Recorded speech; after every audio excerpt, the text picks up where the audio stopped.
Malam ini kita ditinggalkan oleh sosok ayah yang paling kita cintai, yang paling kita rindukan. Ini saya kalau udah ngomong masalah orang tua sedih ini, Pak. Kadang-kadang nggak bisa lanjut ini tausiah.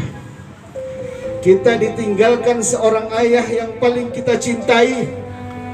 Maaf, almarhum umur berapa meninggalkan kita? 83. Berarti hampir sekitar 60 tahun dia berada dengan anak-anaknya dan istrinya. Subhanallah.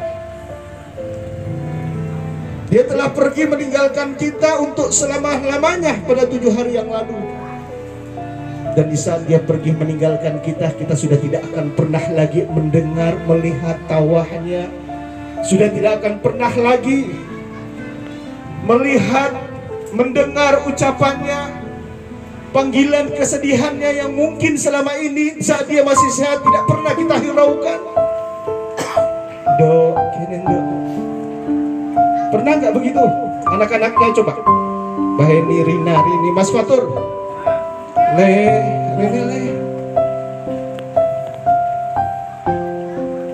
Dan saat sekarang ini panggilan-panggilan itu sudah tidak akan pernah kita dengar lagi. Mungkin waktu almarhum masih sehat, banyak keinginan-keinginan dia yang tidak pernah kita wujudkan. Kira-kira pernah nggak kita sebagai anak menyakiti hati perasaan orang tua? Pernah kita bentak orang tua kita? Pernah kita marahi ibu kita? Kadang-kadang ibu kita selalu kita jadikan pembantu di dalam rumah tangga kita.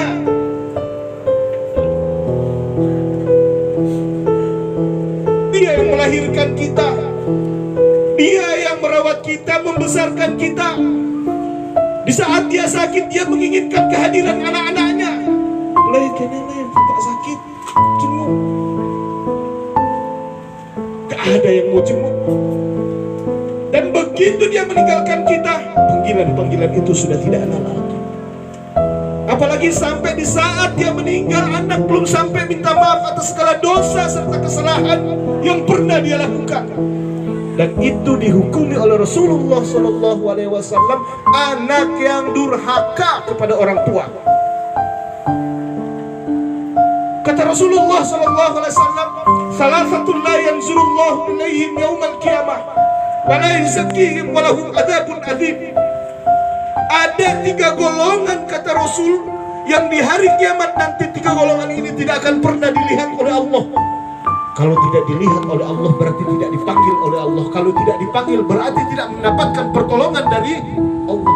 Di saat di hari kiamat begitu banyak umat manusia yang membutuhkan pertolongan Allah, ini 3 golongan tidak mendapatkan pertolongan Allah.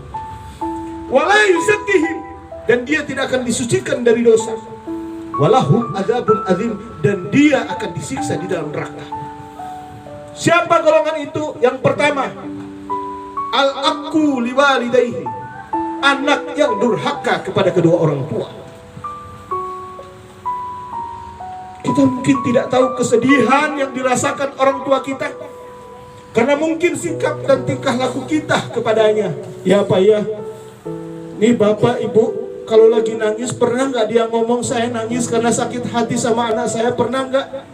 Pernah. Dia banyak hutang untuk membesarkan anak-anaknya, keluarganya dan sebagainya. Pernah ngomong nggak sama orang, sama anak-anaknya? Gak ada.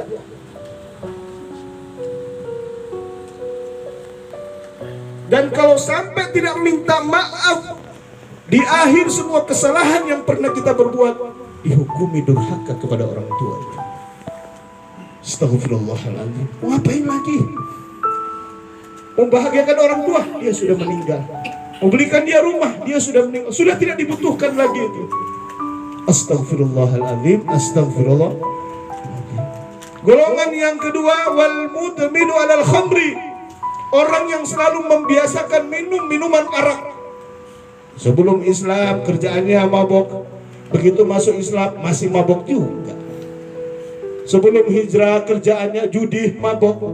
Begitu sudah hijrah, sudah sholat, jadi pengurus mungkin, bahkan mungkin masih dipanggil ustadz, jadi imam sholat umpama, tapi masih minum, masih judi, masih berbuat maksiat.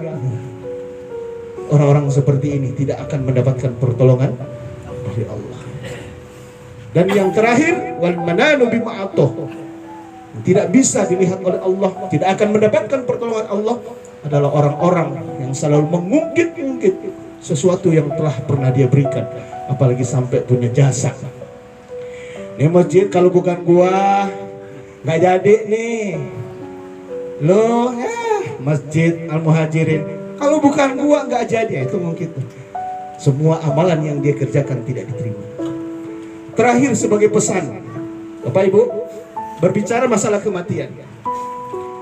Kata Rasulullah, idza wudi al-abdu fi qabri, ketika seorang hamba telah dimasukkan ke dalam kuburnya, ketika jenazah telah dimasukkan ke dalam liang lahatnya, wa tawalla anhu ashabuhu annahu la yasma'u qur'ani alihim, dan di saat semua sahabat, kerabat, tetangga, keluarga besar, orang-orang terdekat telah pergi meninggalkan kuburan tersebut, annahu la yasma'u qur'ani alihim, maka di saat itu jenazah mendengar suara langkah kaki sandal orang yang pergi meninggalkan kuburan itu. Seakan-akan dalam hatinya dia berkata, ya Allah ya Rabb, saya tinggal sendirian di dalam kuburan ini. Keluarga telah pergi meninggalkan kuburan ini, saya tinggal sendirian ya Rabb.